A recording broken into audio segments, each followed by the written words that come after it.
আসসালামু আলাইকুম রহমতুল্লাহি ওবরকাতুহু। সম্মানিত দর্শক, টঙ্গীর তুরাগ নদে ঢাকা এবং টঙ্গীর মধ্যে, উত্তরার মধ্যে, আশুলিয়ার মধ্যে, এই পুরো যে বেল্টের মধ্যে যে স্থলভাগকে বিভক্ত করেছে যে নদ, তুরাগ নদ অত্যন্ত গুরুত্বপূর্ণ।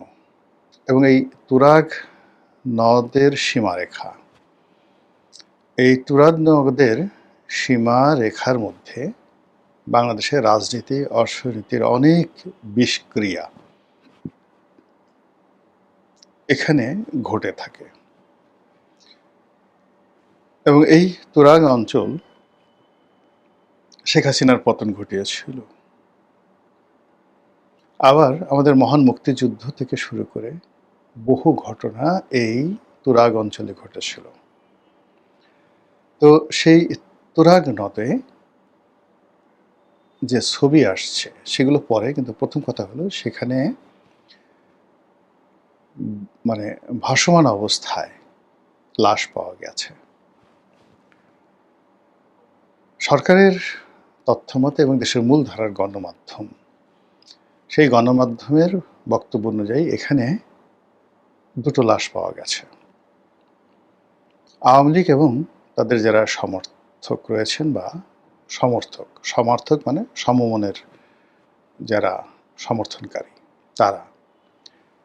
তাদের প্রাথমিক বক্তব্য হলো যে 7টি লাশ, 7 যে ডেড বডি, এগুলো সেখানে ভাসছিল এবং এগুলোকে মেরে গুলি করে পিটিয়ে, কে বা কারা, সরকারের সাথে হতে পারে, সরকারের দলের হতে পারে, রাষ্ট্রের বাহিনী হতে পারে, এই লাশগুলো তুরাগে ফেলে দেওয়া হয়েছে বা ডুবিয়ে দেওয়া হয়েছে অতীতের মতো, এগুলো ভেসে উঠেছে, হোয়াট এভার মেবি। আর এই যে পক্ষ এবং বিপক্ষ, এই পক্ষ বিপক্ষের কথা নিয়ে বাংলাদেশ, ভারত, ইউরোপ, আমেরিকা থেকে শুরু করে সব জায়গাতে যে বাংলাদেশ সংশ্লিষ্ট যে বিষয়গুলো রয়েছে, সেখানে এই তুরাগের নদীতে ভাসমান লাশ বা লাশের মিছিল একটা দুটো নয়, 7টা, 8টা, 10টা, 12টা, এরকম নানা রকম গল্প গুজব ছড়িয়ে পড়েছে। সরকারের পক্ষ থেকে, পুলিশের পক্ষ থেকে, বিভিন্ন গোয়েন্দা সংস্থার পক্ষ থেকে যে সকল তাপ এবং চাপ অতীতে দেওয়া হয়, ঠিক এই সময়টিতে সেরকম ঘটনা ঘটছে। প্রথমত এই বিষয়টি অস্বীকার করার চেষ্টা করা হয়েছে, পরবর্তীতে স্বীকার করা হয়েছে, কিন্তু এটা যে কোনো রাজনৈতিক হত্যাকাণ্ড নয় বা রাষ্ট্রের কোনো বাহিনী কারো নির্দেশে এই কাজটি করেনি, কিংবা সরকার সমর্থক কোনো রাজনৈতিক দল বা সরকার সমর্থক রাজনৈতিক দল বা সরকারি দল যেটা রয়েছে, তারা সম্মিলিতভাবে কোনো ম্যাটিকুলাস ডিজাইনের আন্ডারে এই কাজগুলো তারা করেনি। এই বিষয়গুলো এক পক্ষ প্রাণান্ত চেষ্টা করছে প্রতিষ্ঠা করার জন্য, কিন্তু জনমনে ভীষণ রকম আতঙ্ক ছড়িয়ে পড়েছে। এর কারণ হলো যে এটি সিঁদুরে মেঘ নয়, এটি অগ্ন্যুৎপাত, রাজনীতির যে অগ্ন্যুৎপাত, অথবা এটি ধরুন রাজনীতির অগ্ন্যুৎপাতের পরে আপনি ভূমিকম্প বা সুনামি, এটার শুরু, পূর্বাভাস নয়, এই শুরু হলো এটা দিয়ে। সরকারের পক্ষ থেকে বলা হচ্ছে যে এখানে দুটো যে লাশ পাওয়া গিয়েছে, এটা হয়তো অভ্যন্তরীণ কোন্দল বা তুমি খেলা দেখতে এসছে, বা মানে একেবারে সাধারণ ঘটনা, যে ঘটনায় মনে হতে পারে বাংলাদেশে যে হাজার হাজার মানুষ প্রতিদিন স্বাভাবিকভাবে মরছে বা যে সকল দুর্ঘটনা ঘটছে, ওইরকমই একেবারে নেহায় দুর্ঘটনা, যেখানে সরকার বেচারা, গো বেচারা, সরকার কিছু বুঝে না। কাজেই এখানে সরকারকে জড়ানোটা কোনো অবস্থাতেই বুদ্ধিমানের কাজ হবে না।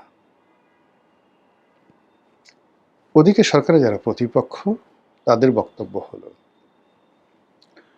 যে এই যে গুম দিয়ে শুরু হলো বা গুম করা হলো, এই কয়টি ধরা পড়েছে, আহাহা, না জানি শীতলক্ষ্যা নদীতে কত লাশ আছে, পদ্মাতে কত লাশ আছে, ব্রহ্মপুত্র, আড়িয়াল খাঁ থেকে শুরু করে দেশের যে নদ নদীগুলো আছে, কত লাশ যে গত 2 বছরে ভাসছে আল্লাহই জানে, এবং সব ছাত্রলীগ, যুবলীগ, আওয়ামী লীগের লোকদেরকে মেরে মেরে ভাসিয়ে দেওয়া হচ্ছে।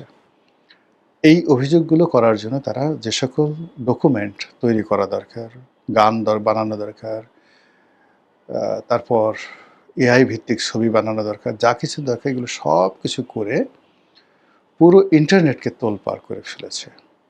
বিশেষ করে এই তুরাকে যে 7টি লাশ এটি ভাসছে, এটা দৃশ্য এবং ছবিগুলো এমনভাবে ফুটিয়ে তুলেছে, সত্য হোক মিথ্যা হোক এগুলো দেখার সঙ্গে সঙ্গে আপনার অন্তরাত্মা কেঁপে উঠবে। এখন সরকারের জন্য, আইনশৃঙ্খলা রক্ষাকারী বাহিনীর জন্য, সেনাবাহিনীর জন্য এই মুহূর্তে এটি একটি মারাত্মক পরিস্থিতি তৈরি করেছে। প্রথম ঘটনাটি হলো যে শেখ হাসিনার বিরুদ্ধে 1 নম্বর অভিযোগ ছিল গুম, খুন, আয়নাঘর। আর সর্বশেষ তার পতন যেটি ডেকে নিয়েছে সেটি হলো নির্বিচারে রাষ্ট্রীয় বাহিনী এবং ছাত্রলীগ, যুবলীগ, আওয়ামী লীগের যারা লোকজন রয়েছে তারা যে যার অবস্থানে থেকে নিজেরা অংশগ্রহণ করেছে, অথবা সরকারি অস্ত্র অথবা ব্যক্তিগত অস্ত্র ব্যবহার করে গোলাগুলি করে 1400 মানুষ মেরে ফেলেছে অল্প কয়েকদিনের ব্যবধানে, মানে জুলাই এবং আগস্ট মাসের। এই হলো তাদের মধ্যে চূড়ান্ত অভিযোগ। এখন তাদের বক্তব্যটা হলো, আওয়ামী লীগের বক্তব্যটা হলো যে ইউনূসের জামানাতে দৃশ্যমান এই ধরনের কোনো কাজ হয়নি, কিন্তু গোপনে গোপনে অনেক খুন হয়েছে, রাহাজানি হয়েছে, এবং এই খুন রাহাজানিগুলো তারা হজম করে ফেলেছে যেহেতু তারা বুদ্ধিমান। আর এই গত 4 মাসে তারেক রহমান সাহেবের জামানাতে তারা আবার নতুন করে সেই রাষ্ট্রীয় বাহিনীকে ব্যবহার করে তারা ঠিক সেম কাজটি করছে, যেই কাজগুলো শেখ হাসিনার জামানায় হয়েছে বলে অভিযোগ করা হচ্ছে। এবং শেখ হাসিনার যারা লোকজন তাদের বক্তব্য হলো, আমরা যে সকল কাজকর্ম করেছি এগুলো ছিল নেহায়েত প্রয়োজনের তাগিদে, এবং এটা রাষ্ট্রীয় বাহিনীগুলো বেশিরভাগ ক্ষেত্রে এই কাজগুলো করেছে তাদের ব্যক্তিগত স্বার্থে। যেমন নারায়ণগঞ্জের 7 মার্ডার। এখন নারায়ণগঞ্জের 7 মার্ডার নিয়ে তাদের বক্তব্য হলো যে এই মার্ডারটা সংশ্লিষ্ট সেনাবাহিনী বা র্যাবের যে কর্তারা করেছে ব্যক্তিগত স্বার্থে। জঙ্গি নাটক ওই সময় পুলিশের কুশীলবরা বেশিরভাগ ক্ষেত্রে 99% ক্ষেত্রে তারা করেছে সরকারের বেনিফিটগুলো নেওয়ার জন্য, সোর্স মানি নেওয়ার জন্য, শেখ হাসিনার কাছে নিজেকে গুরুত্বপূর্ণ মনে করানোর জন্য, এবং শেখ হাসিনাকে একটা ভয়ের উপর রাখার জন্য। তার সঙ্গে সঙ্গে আমেরিকা, পশ্চিমা শক্তি তাদের মদতপুষ্ট হয়ে অনেক কাজগুলো করেছে। এই কথাগুলো আওয়ামী লীগের যারা নেতৃবৃন্দ তারা বলার চেষ্টা করছে। আর তৃতীয়ত তারা বলার চেষ্টা করছে শেখ হাসিনা তো সারাদিন রাষ্ট্রের উন্নয়ন নিয়েই ব্যস্ত থাকছে, দল নিয়েই ব্যস্ত থাকছে, তারা এগুলো করার কী ছিল। তার পার্সোনাল একটা ক্ষোভ ছিল যুদ্ধাপরাধের প্রতি, তার পার্সোনাল একটা ক্ষোভ ছিল বঙ্গবন্ধুর হত্যাকারীদের প্রতি, ওটা তিনি করেছেন, ওর জন্য আপনি তাকে দায়ী করতে পারেন। কিন্তু এর বাইরে একজন she is absolutely political lady, এই কাজগুলো তিনি করেননি। কিন্তু এখন যেভাবে ধরে ধরে আওয়ামী লীগ জামানাতে গুপ্ত, মানে যাকে বলা হয় গায়েবী মামলা করা হতো, গুপ্ত মামলা করা হতো, জেলে ঢুকানো হতো, গ্রেপ্তার করা হতো, আর এখন সরাসরি এই যে তুরাগের মতো ঘটনা ঘটানো হচ্ছে। তো এত শুরুতেই যদি বিএনপি সরকার এইভাবে এই কাজগুলো করে তাহলে আগামী দিনগুলোতে কি করবে। তো এরকম একটা পরিস্থিতি তৈরি করে তারা ইউরোপীয় ইউনিয়ন, আন্তর্জাতিক মানবাধিকার সংস্থা, টিআইবি, এরপরে মার্কিন লবিস্ট গ্রুপ থেকে শুরু করে সবাইকে বোঝানোর চেষ্টা করছে যে দেশে একটা রাম রাজত্ব শুরু হয়েছে, দেশে একটা মগের মুল্লুক তৈরি হয়েছে। আগে ছিল যেটা মবের মুল্লুক, এখন সেই মব থেকে আবার সেই মগের মুল্লুকে চলে এসছে।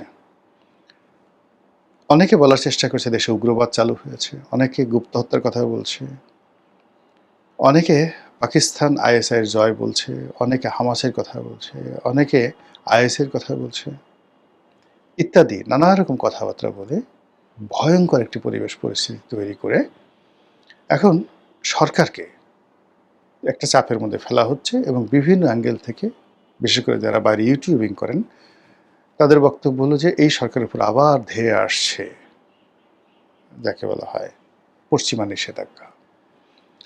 আর সেইবার যদি নিষেধাজ্ঞা আসে সরাসরি মানে এমন এমন প্রতিষ্ঠানের উপর আসবে, আমি এগুলো নাম বললাম না, এমন এমন প্রতিষ্ঠানের উপর আসবে যেটি মানে বহন করা, মোকাবেলা করা, নেগোসিয়েশন করা আসলে বর্তমান সরকারের পক্ষে সম্ভব হবে না।